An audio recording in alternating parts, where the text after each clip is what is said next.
بسم اللہ الرحمن الرحیم۔ سیرت رسول اکرم صلی اللہ علیہ وسلم کے اسباق کے مبارک سلسلے کا یہ 25واں سبق ہے۔ جب اسلام کا دائرہ پھیلنے لگا اور بڑے بڑے لوگ جب اسلام میں داخل ہونے لگے، حضرت حمزہ رضی اللہ تعالیٰ عنہ جن کا لقب تھا شیر خدا، اسد اللہ و اسد رسولی، اللہ کا شیر اور رسول اللہ کا شیر، جب حضرت حمزہ رضی اللہ تعالیٰ عنہ اسلام میں داخل ہوئے تو کفار کی ہمتیں پست ہونے لگی کہ اب محمد کو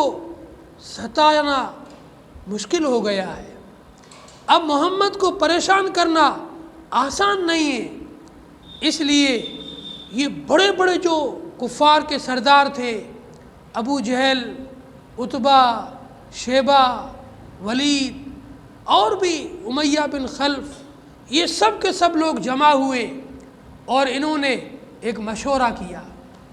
کہ محمد سے بات کی جائے، گفتگو کی جائے، اور گفتگو کے لیے ایسے آدمی کا انتخاب کیا جائے جس کی زبان کے اندر بڑی تاثیر ہو، لوگ اس کی باتوں کو سن کر کے متاثر ہوتے ہو، اثر لیتے ہو۔ عتبہ بن ربیعہ یہ بڑا شاعر، بہت ہی بڑا کاہن اور بہت ہی بڑا ساحر اور جادوگر تھا۔ سحر کے اندر، کہانت کے اندر اور شعر و شاعری کے اندر عتبہ بن ربیعہ بہت ہی نامور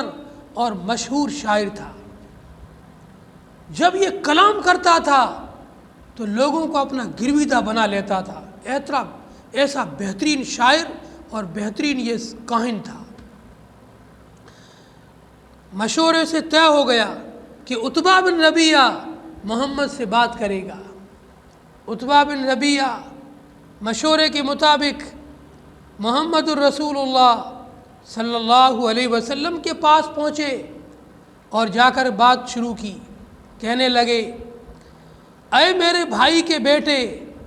اے میرے بھتیجے، آپ بڑے حسیب اور نصیب ہیں، بڑے اونچے حسب والے، بڑے اونچے نسب والے، اور ہماری اس معاشرے کے اندر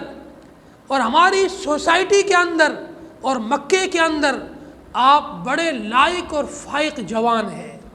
آپ بڑے معزز آدمی ہیں، آپ بڑے باوقار آدمی ہیں، لوگ آپ کا احترام کرتے ہیں، آپ کی عزت کرتے ہیں، لیکن افسوس ہے کہ آپ نے قوم کے اندر تفریق ڈال دی ہے، ایک بڑا فتنہ پیدا کر دیا ہے، فتنہ برپا کر دیا ہے۔ آپ ہمارے معبودوں کو برا بھلا کہتے ہیں، ہمارے باپ دادا کو بیوقوف ٹھہراتے ہیں کہ یہ بتوں کی پوجا کرنے والے بیوقوف ہیں، ہمارے بتوں کی بھی برائی کرتے ہو اور ہمیں اور ہمارے باپ دادا کو آپ بیوقوف ٹھہراتے ہو، اور آپ نے ایک ایسے دین کی دعوت چلائی ہے جس کی وجہ سے قوم کے اندر ٹکڑے ہو گئے ہیں اور قوم تفرقے میں اور فتنے میں پڑ گئی ہے۔ اس لیے مجھے اپنی قوم نے اپنا ترجمان بنا کر کے آپ کے پاس بھیجا ہے۔ اگر آپ اپنی اس دعوت کے ذریعے سے مال چاہتے ہیں تو ہم سب مکے کے لوگ مل کر کے اتنا مال جمع کر کے دیں گے کہ مکے کے اندر آپ کے برابر، آپ کے ہمسر کوئی مالداری میں نہیں ہوگا، سب سے بڑے مالدار آپ ہی شمار ہوں گے۔ اور اگر آپ اس دعوت کے ذریعے سے کسی لڑکی سے، کسی عورت سے شادی کرنا چاہتے ہیں تو آپ جس عورت کو پسند کریں، جس عورت کی طرف اشارہ کریں، جس لڑکی کی طرف اشارہ کریں، وہ ہم اس کو آپ کی نکاح میں دے دیں گے، اور جتنی عورتوں کو آپ چاہیں گے اتنی عورتیں ہم آپ کے نکاح میں دے دیں گے۔ اور اگر آپ اس دعوت کے ذریعے سے، اس پیغام کے ذریعے سے سرداری چاہتے ہیں تو ہم آپ کو اپنا سردار بنانے کے لیے تیار ہیں، اور اگر آپ کا ارادہ اس دعوت کے ذریعے سے حکومت کو حاصل کرنا ہے تو ہم سب لوگ مل کر کے آپ کو اپنا حکمراں ماننے کے لیے تیار ہیں، آپ ہمارے حاکم بن جائیے، ہمارے سردار بن جائیے، آپ جو کہیں گے وہ آپ کی بات ہم ماننے کے لیے تیار ہیں، بس آپ اس دعوت کو چھوڑ دو، یہ جو آپ نئے دین کی طرف لوگوں کو بلاتے ہو اس کو چھوڑ دو، باقی ہم آپ کی ہر فرمائش، ہر خواہش اور ہر بات ماننے کے لیے تیار ہیں۔ نبی علیہ الصلوۃ والسلام نے عتبہ سے پوچھا، آپ کو جو کہنا تھا وہ آپ کہہ چکے؟ عتبہ نے کہا ہاں بھتیجے، مجھے جو کہنا تھا میں نے اپنی بات کہہ دی۔ اب آپ نے فرمایا، اے ابو الولید، مجھے اللہ نے نبی بنایا ہے، پیغمبر بنایا ہے،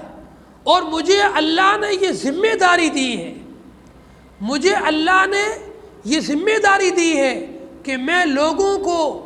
اللہ تبارک و تعالیٰ کی وحدانیت کا بتلاؤں اور لوگوں کو اس دین کی طرف بلاؤں جو دین دے کر کے، جو پیغام دے کر کے اللہ نے مجھے بھیجا ہے، اور میرے اوپر اللہ نے کتاب نازل فرمائی ہے، قرآن کریم۔ پھر آپ نے فرمایا، اے ابو الولید، اگر آپ لوگ میری بات مان لو گے، اللہ تبارک و تعالی آپ کو عرب اور عجم دونوں جگہ میں عزت اور سرداری عطا فرمائیں گے۔ پھر آپ نے فرمایا، میں اللہ کا پیغمبر ہوں، اللہ نے مجھے حکم دیا ہے کہ ماننے والوں کو میں خوشخبری سناؤں اور نہ ماننے والوں کو آخرت کے عذاب سے ڈراؤں۔ پھر آپ نے سورہ حامیم سجدہ کی شروع کی آیات تلاوت فرمائی۔ جب آپ اپنی زبان مبارک سے قرآن کریم کی سورہ حامیم سجدہ جو 24ویں پارے میں ہے، اس کی جب شروعات کی آپ نے تلاوت، عتبہ پر جو حالت ہوئی تھی دیکھنے کے لائق تھی۔ جب نبی علیہ الصلوۃ والسلام اس آیت پر پہنچے، فَإِنْ أَعْرَضُوا،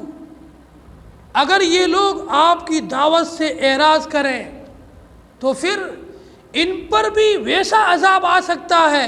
جیسا عذاب قوم عاد اور قوم سمود پر آیا تھا۔ سیرت نگاروں نے لکھا ہے، جب نبی علیہ السلام یہاں پر پہنچے، اس آیت پر پہنچے، عتبہ جو ہاتھ پیچھے ٹیک کر بیٹھا تھا، اس نے آگے بڑھ کر آپ کے منہ پر ہاتھ رکھ لیا کہ بس کرو محمد، اگر تم نے آگے پڑھا ہو سکتا ہے کہ ابھی مجھ پر عذاب اتر جائے جیسے قوم عاد اور قوم سمود پر اترا تھا۔ پھر نبی علیہ السلام نے سجدے کی آیت تک آگے تلاوت فرمائی، پھر آپ نے سجدہ کیا۔ جب آپ نے سجدے سے سر اٹھا کر عتبہ کی طرف دیکھا ہے تو عتبہ کی حالت بدل چکی تھی۔ جس ارادے سے آئے تھے وہ ارادہ تو ختم ہی ہو گیا، قرآن سن کر کے وہ بھی دل کے اندر قرآن ماننے والا اور قرآن کی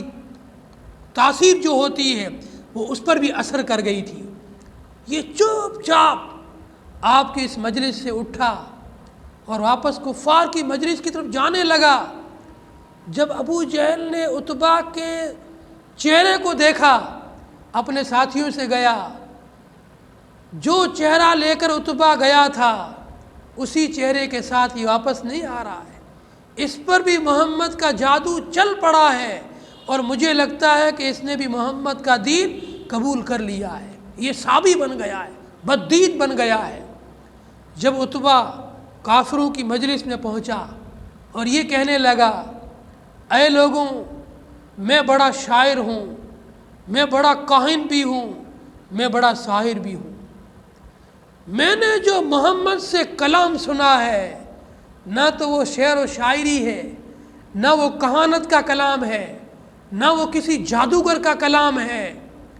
بے شک وہ تو بہت عظیم کلام ہے، اور محمد کی اور اس کے اس کلام کی ایک بہت ہی عظیم شان ہونے والی ہے۔ بہت قریب زمانے کے اندر اونچی شان پانے والا ہے محمد بھی اور اس کا یہ کلام بھی۔ اس لیے میری رائے یہ ہے کہ تم لوگ محمد کی مخالفت چھوڑ دو اور اس کو اس کے حال پر چھوڑ دو۔ جو کام وہ کر رہا ہے اسے اس کا کام کرنے دو، اس کو اس کی دعوت دینے دو، اس کو اپنے کام پر چھوڑ دو، اپنے حال پر چھوڑ دو۔ اگر یہ غالب آ گیا تو تمہارے لیے عزت کی چیز ہے، کیونکہ وہ بھی قریش میں سے ہے اور تم بھی قریشی ہو، وہ بھی عرب میں سے ہے اور تم بھی عرب میں سے ہو، اور اگر اس کو لوگوں نے ختم کر دیا تو پھر تمہیں اس سے الجھنے کی کوئی ضرورت ہی نہیں ہے۔ اس لیے میری رائے یہ ہے کہ تم محمد کو اپنے حال پر چھوڑ دو۔ مجلس والے کہنے لگے اس پر بھی محمد کی جادوگری چل پڑی ہے، اس پر بھی محمد کا جادو چل پڑا ہے، یہ بھی صحابی بن گیا ہے، بددین بن گیا ہے۔ اور لوگ کہنے لگے عتبہ تو اتنا بڑا سردار ہے، اتنا بڑا شاعر ہے، تیری باتوں سے تو بڑے بڑے لوگ متاثر ہو جاتے ہیں، تو خود کیسے متاثر ہو گیا؟ وہ کہنے لگا بخدا میں نے جو اس کی زبان سے کلام سنا بس میرا دل پسید کے رہ گیا، میرا دل پانی پانی ہو گیا، اور میرے جسم کے اندر ایک عجیب کیفیت پیدا ہو گئی، میں اپنے آپ کو اس سے متاثر کیے بغیر رہ ہی نہیں پایا۔ میں نے خوب کوشش کی کہ میں اس سے متاثر نہ ہوں، لیکن وہ کلام ہی ایسا تھا میں اس سے متاثر ہو گیا۔ اس لیے میری رائے یہ ہے کہ تم لوگ محمد کی مخالفت چھوڑ دو اور اس کو اس کے حال پر چھوڑ دو۔ یہ تھا میرے نبی کا کلام قرآن کریم، جس کو اللہ تعالیٰ نے اپنے نبی پر اتارا۔ صرف ایک رکوع کی یا 1.5 رکوع کی تلاوت سے ایک کٹر کافروں کا سردار جو نبی کو ہی دین سے پھیرنے آیا تھا، صرف 1.5 رکوع کو سن کر کے وہ بھی متاثر ہوئے بغیر نہیں رہا۔ آج ایمان والے مسلمان اپنا جائزہ لیں، ہماری کیسی حالت بن چکی ہے، ہمارے دل کیسے سخت پتھروں جیسے ہو چکے ہیں۔ قرآن پڑھتے بھی ہیں، قرآن پڑھاتے بھی ہیں، قرآن سنتے بھی ہیں، قرآن سناتے بھی ہیں، لیکن کوئی اثر ہی نہیں ہوتا ہے۔ قرآن پڑھتے بھی ہیں، قرآن سنتے بھی ہیں، سناتے بھی ہیں، لیکن بد نظری سے بچنا، سود سے بچنا، رشوت سے بچنا، حرام خوری سے بچنا، گالی گلوچ سے بچنا بڑا مشکل ہو رہا ہے۔ اس لیے اپنے نبی کی سیرت کو معلوم کریں، اپنے نبی کی سیرت کو پڑھیں، نبی کی زندگی سے اثر لیں، نبی کی سیرت سے اثر لیں، اور اپنی زندگی کو نبی کی سیرت اور نبی کی زندگی کے مطابق ڈھالنے کی کوشش کریں۔ اللہ پاک ہم سب کو اپنے نبی سے سچی محبت، سچا عشق نصیب فرمائے، نبی کی پیروی کرنے کی توفیق عطا فرمائے، اور نبی کی سیرت کو سننے اور سنانے، بیان کرنے اور پڑھنے اور نبی کی سیرت کے مطابق اپنے آپ کو ڈھالنے کی توفیق عطا فرمائے۔ السلام علیکم ورحمۃ اللہ وبرکاتہ۔